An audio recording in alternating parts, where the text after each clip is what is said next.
Hello everyone and good evening to all. आज की इस क्लास में अगेन आपका स्वागत है। हमारी सीरीज चल रही है डिफरेंस बिटवीन, हम उसी के बारे में बात कर रहे हैं अगेन आज। चलिए आज हम बात कर रहे हैं difference between past indefinite versus present perfect को लेके। क्लियर? क्यों हम बात कर रहे हैं इनके बारे में? क्योंकि दोनों ही टेंसेस रेफर करते हैं एक्शन के कंप्लीशन को, कि एक्शन क्या हो चुका है, कंप्लीट, एक्शन के कंप्लीशन को। ठीक है, ऐसे। अब इनके जो स्ट्रक्चर में डिफरेंसेस है मैं आपको पहले क्लियर कर देता हूँ। देखिए स्ट्रक्चर किस तरीके से है। अगर आपको नेगेटिव और इंटेरोगेटिव में रेफर करनी है चीज़ें, किसमें? नेगेटिव और इंटेरोगेटिव में, तब तो आप यूज़ करेंगे डिड लगा के। ठीक है, डिड का यूज़ करेंगे और नॉट, साथ में वर्ब की फर्स्ट फॉर्म इस तरीके से, या फिर डिड के साथ वर्ब की फर्स्ट फॉर्म। ठीक है, ऐसे। ये इंटेरोगेटिव हो गया और ये नेगेटिव हो गया। ठीक है, ऐसे। लेकिन अगर आपको अफर्मेटिव में रेफर करना है, किस में रेफर करना है? अफर्मेटिव में। मान लीजिए आपको पॉजिटिव सेंटेंस कहना है, तब फिर आप यूज़ करते हैं मेन वर्ब का। किसका यूज़ करते हैं? मेन वर्ब का। मेन वर्ब की कौन सी फॉर्म? Second form. ठीक है, ऐसे। ये स्ट्रक्चर है इनके। ठीक है, इस तरीके से। मतलब सब्जेक्ट वगैरह लगेंगे साथ में, वो सब आप देख लीजिएगा, वो आपको पता ही है। I did not go, did you go, इस तरीके से। ठीक है, आगे आ जाइए। आगे लिखा है यहाँ पे प्रेजेंट परफेक्ट है। इसका स्ट्रक्चर क्या होता है? हैज़ सब्जेक्ट के साथ प्लस हैव। इतना बातें तो आप जानते ही हैं पहले ही। ठीक है, फिर भी मैं क्लियर कर रहा हूँ इनको। प्लस वर्ब की कौन सी फॉर्म? Third form. ठीक है, ये स्ट्रक्चर्स होते हैं। ठीक है, आगे आ जाइए। तो ये थे हमारे स्ट्रक्चर्स। अब आगे बात करते हैं। अब देखिए पहला सेंटेंस क्या लिखा है? वी गॉट फ्रीडम, हमें आज़ादी मिल गई। इसमें ये गॉट ना वर्ब की सेकंड फॉर्म है। गॉट वर्ब की second form third form same होती है, बस थर्ड फॉर्म ये इसलिए नहीं मानी जाएगी क्योंकि यहाँ पे हैज़ हैव नहीं लिखा। तो ये कौन सा टेंस हो गया? Past indefinite. Past indefinite. ठीक है, ऐसे। यहाँ पे लिखा वी हैव गॉट, यहाँ पे वर्ब की थर्ड फॉर्म मानी जाएगी। और ये कौन सा टेंस हो गया? Present perfect. Present perfect. Clear? ऐसे। अब एक टेंस और लिखा है, इन दोनों का मतलब तो सही है अपने आप में कि वी गॉट फ्रीडम है, आज़ादी मिल गई। वी हैव गॉट फ्रीडम, आज़ादी मिल गई। दोनों में काम हो चुका है। ठीक है, दोनों में काम क्या है? हो चुका है। ठीक है, अब हिंदी में मत जाइएगा कि नहीं इनमें तो डिफरेंसेस हैं। इसका हिंदी मीनिंग है वी गॉट फ्रीडम, आज़ादी मिल गई थी, इसका मतलब है हमें आज़ादी मिल चुकी है। तो हिंदी से चीज़ें ना ख़राब होती है, हिंदी की तरफ मत जाइए। हिंदी से इंग्लिश नहीं बनी। ठीक है, यहाँ पे आ जाइए। नेक्स्ट सेंटेंस में लिखा थर्ड में we have got freedom in 1947। ये भी कौन सा टेंस हो गया? वर्ब की थर्ड फॉर्म हो गई और प्रेजेंट परफेक्ट टेंस हो गया। Present perfect tense. ठीक है, अब आप देख पा रहे हैं ये प्रेजेंट परफेक्ट टेंस है, लेकिन टाइम हमने कौन सा लिख रखा है? ये टाइम रेफर कर रहा है पास्ट को। किसको रेफर कर रहा है? पास्ट को। अब जो टेंस हमारा चैप्टर होता है वो इस तरीके से होता है, time and tense, time and tense, time and tense. ये पूरा चैप्टर होता है हमारा। तो टाइम के अकॉर्डिंग ना टेंस चेंज होते हैं, ना कि टेंस के अकॉर्डिंग टाइम। ठीक है, तो ये ध्यान रखिएगा। तो टाइम है 1947, तो ये पास का टाइम है और हमने टेंस यूज़ कर लिया प्रेजेंट का, तो ये गलत हो गया। अब इसे सही करने के लिए क्या करेंगे हम? सिंपली यहाँ से क्या हटा देंगे? हैव की फॉर्म यहाँ से, और ये ऐसे लिखा जाएगा we got freedom in 1947। Clear? तो ये सेंटेंस यहाँ पे सही हो गया, गलत था पहले ये। अब ये क्यों समझा हमने, इस तरीके से क्यों लिख रखा है, वो आपको समझना है। देखिए ये दोनों अपने आप में सही है सेंटेंसेस। ठीक है, क्यों सही है? बिकॉज यहाँ पे कोई टाइम एक्सप्रेशन नहीं है, यहाँ पे कोई टाइम एक्सप्रेशन है ही नहीं। तो अब आपको एक बात समझनी है, जब भी कभी टाइम एक्सप्रेशन नहीं होता लिखा हुआ, तो पास्ट इंडेफिनिट और प्रेजेंट परफेक्ट दोनों ही सही होते हैं सिचुएशन के हिसाब से। ठीक है, लेकिन जैसे ही आपने टाइम मेंशन करेगा और वो पास्ट का टाइम है, तो वो टेंस पास्ट में जाएगा, फिर पास्ट इंडेफिनिट में। क्लियर? अब ये तो आपको पता है कि भाई हमें आज़ादी कब मिली थी? पास्ट में। तो फिर इन दोनों में डिफरेंसेस क्या हुए? पास्ट में मिली थी तो फिर आप पास्ट का टेंस यूज़ किया ना, आपने प्रेजेंट यूज़ कर लिया। फिर हम ये कह रहे हैं कि टाइम एक्सप्रेशन नहीं है, तो ये दोनों ठीक है। टाइम है तो हमें लिखना पड़ेगा पास्ट इंडेफिनिट टेंस। तो वही बातें हम जानना चाह रहे हैं।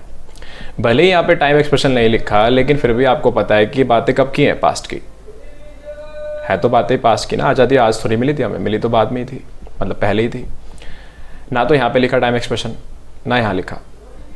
तो ये अंडरस्टूड है कि बातें सारी पास्ट की, काम हो चुका है। तो मैं आपको बताना चाहूँगा कि प्रेजेंट परफेक्ट टेंसेज जो होते हैं ना, उसमें जो एक्शन का कंप्लीशन होता है वो प्रेजेंट का नहीं होता, वो पास्ट का ही होता है। तो अब यहाँ से समझना क्या है हमें, जब भी आप यूज़ करते हैं पास्ट इंडेफिनिट टेंस, तब इसका मतलब क्या होता है, इसका मतलब होता है पास्ट ओनली। क्या मतलब होता है, पास्ट ओनली। हम केवल कब की बात कर रहे हैं, पास्ट की, ठीक है, ऐसे। लेकिन अगर आप यूज कर रहे हैं प्रेजेंट परफेक्ट टेंसेस का, किसका यूज कर रहे हैं, प्रेजेंट परफेक्ट टेंस का,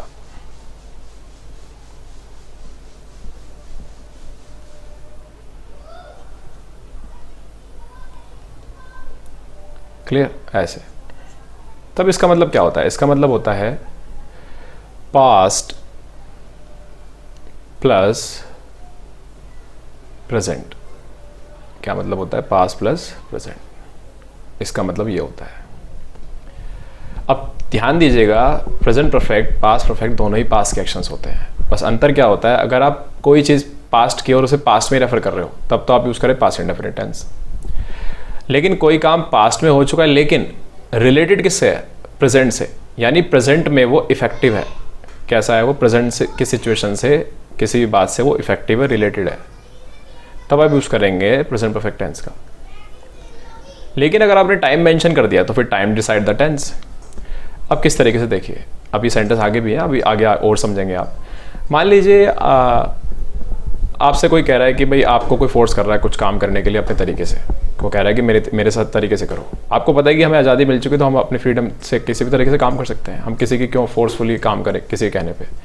तो कोई कह रहा है कि नहीं मेरी मर्जी से काम होगा, मैंने कहा भाई आज़ादी मिल चुकी है हमें। तो आप प्रेजेंट की सिचुएशन से रिलेट कर रहे हैं, बिकॉज जो भी आप बात करते हैं वो बाय डिफॉल्ट प्रेजेंट में करते हैं। तो प्रेजेंट में खड़ा होकर कोई आपसे कह रहा है कि भाई मेरे हिसाब से करना पड़ेगा तुम्हें काम, ठीक है। मैंने कहा नहीं मैं नहीं करूँगा, मुझे हमें आज़ादी मिल चुकी है, हम आज़ाद है सब अपने तरीके से काम करने के लिए, ठीक है। तो मैं टेंस बोलूँगा ये, क्योंकि ये सिचुएशन प्रेजेंट से रिलेटेड है, आज़ादी पास में मिली थी, ठीक है। तो मैं बोलूँगा ये वाला टेंस, सेकेंड वाला ये, ठीक है, ऐसे। लेकिन मान लीजिए कोई टीचर है, कोई मेंटर है, वो आपको पढ़ा रहा है कुछ, कोई चैप्टर पढ़ा रहा है पास्ट का, हिस्ट्री वगैरह का, तो फिर वो रेफर करेगा पास्ट में बातों को, तो वो ये बोल देगा फर्स्ट वाला कि वी गॉट फ्रीडम, हमें आज़ादी मिली थी, क्योंकि वो प्रेजेंट से नहीं रिलेट कर रहा। तो अगर प्रेजेंट से रिलेट कर रहे हो किसी पास्ट की बात को तो आप यूज़ करें प्रेजेंट परफेक्ट टेंस। अगर आप नहीं रिलेट करें तो आप सिंपली यूज़ करें पास्ट इंडेफिनिट टेंस। लेकिन अगर टाइम ही लिखा है तो फिर टाइम डिसाइड द टेंस। अगर टाइम ही लिखा तो दोनों तरीके से यूज़ कर सकते हैं depending on the situation, clear, ऐसे। अब देखिए यहाँ पे कुछ सेंटेंस लिखे हैं, उनसे आपको थोड़ा और क्लियर होगा। तो ध्यान रखिएगा, प्रेजेंट परफेक्ट का मतलब होता है पास्ट से लेकर प्रेजेंट तक की सिचुएशन, कि पास्ट में कोई काम होता है उसका रिजल्ट इफेक्टिव है अभी भी, और आप रेफर यही कर रहे हैं कि प्रेजेंट में इफेक्टिव है वो बात, ठीक है। ऐसे नहीं रेफर करना चाहते तो पास्ट इंडेफिनिट टेंस। अब जैसे यहाँ पे लिखा he can't get in the car, अब प्रेजेंट में डिफॉल्ट रिपोर्टिंग टाइम और प्रेजेंट होता है, तो हम प्रेजेंट में कह रहे हैं किसी से कि भाई वो कार में नहीं जा पा रहा, he can't, he is not able to, ठीक है। तो प्रेजेंट में हम इस बात को कह रहे हैं, ठीक है, ठीक है, इस तरीके से। क्यों नहीं जा पा रहा वो, क्योंकि उसकी चाबी खो गई है, because he lost his keys, ऐसे। अब लॉस्ट ना वर्ब की सेकंड फॉर्म है, थर्ड फॉर्म भी यही होती है, लेकिन हैज़ आपने लिखा तो ये सेकंड फॉर्म मानी जाएगी। सेकंड फॉर्म का मतलब क्या होता है, सेकंड फॉर्म का मतलब होता है पास्ट इंडेफिनिट टेंस, ठीक है, इस तरीके से। अब पास्ट इंडेफिनिट टेंस का मतलब होता है पास्ट ओनली, ठीक है। लेकिन हम यहाँ पे खाली पास्ट को रेफर नहीं कर रहे, पास्ट में हुई हुई घटना का रिजल्ट इफेक्टिव है प्रेजेंट में, तभी तो वो गाड़ी में नहीं जा पा रहा, क्योंकि पास्ट में चाबी खोई, जा आप नहीं पा रहा। इसका मतलब पास्ट से लेके कब तक की सिचुएशन हो गई, प्रेजेंट की हो गई, तो यानी पास्ट प्लस प्रेजेंट। तो बस ये लॉस्ट गलत हो गया। यहाँ पे सिंपली आप क्या करिए, लॉस्ट से पहले लगा दीजिए हैज़, क्या लगा दीजिए, हैज़, हेल्पिंग वर्ब, और ये टेंस अब बन गया प्रेजेंट परफेक्ट। तो अब ये पास्ट इंडेफिनिट ना रह के अब ये क्या हो गया, अब ये हो गया प्रेजेंट परफेक्ट।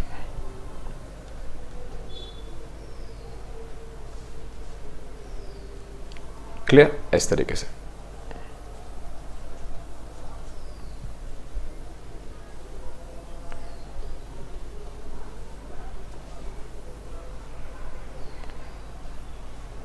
तो इस तरीके से हो गया हमारा प्रेजेंट परफेक्ट, इस तरीके से सेंटेंस सही हो गया। इस तरह के क्वेश्चन एग्जाम में आते रहते हैं। नेक्स्ट सेंटेंस में लिखा they have not come yet, वो अब तक नहीं आए, अब तक नहीं आए, ये येट दिख रहे हैं आप, ये इसका मतलब होता है till now, till now.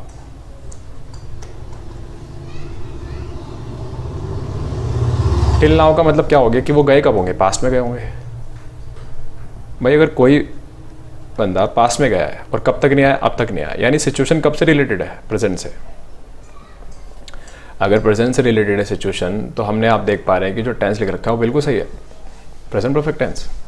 Clear? इस तरीके से हमें सेंटेंस का यूज़ करना होता है। ये डिफरेंसेस होते हैं प्रेजेंट परफेक्ट और पास्ट इंडेफिनिट में। क्लियर? चलिए, ये कुछ टाइम एक्सप्रेशन जो आपकी हेल्प करते हैं एग्जाम में, जैसे कि कभी पास्ट के कुछ टाइम्स लिखे हों, yesterday ago, last year, in childhood, in 1947, कोई भी सन लिखा हो पास्ट का जो प्रेजेंट से रिलेट करके पास्ट है, द प्रीवियस ईयर, ये सब पास्ट को रेफर करते हैं, तो आप यूज़ करें पास्ट इंडेफिनिट का। ठीक है, ये सिर्फ हेल्प है आपके लिए, बाकी जो बात बताइए पीछे उनका ध्यान रखिएगा। या वर्ड लिखे हो रिसेंटली, हाल ही में, लेटली यानी हाल ही में, ऑफ लेट यानी हाल ही में, जस्ट बिल्कुल अभी, short time ago, recent past, just now, until now, अब तक, अप टू नाउ, येट अब तक, सो फार अब तक, टू डेट इस डेट तक, इन द लास्ट ईयर पिछले 3 सालों में, पिछले 2 सालों में, एवर, टिल नाउ, एवर का यूज़ प्रेजेंट परफेक्ट में। ठीक है, अगर प्रेजेंट से रिलेट कर रहे हैं तो ये सब रेफर करते हैं वर्ड्स रिसेंट पास्ट सेक्शंस को, इसको रिसेंट पास्ट सेक्शन को, या ऐसे एक्शंस को जो कि रिलेटेड है प्रेजेंट से, पास्ट में हो चुके हैं। क्लियर? तो इनका ध्यान रखिएगा।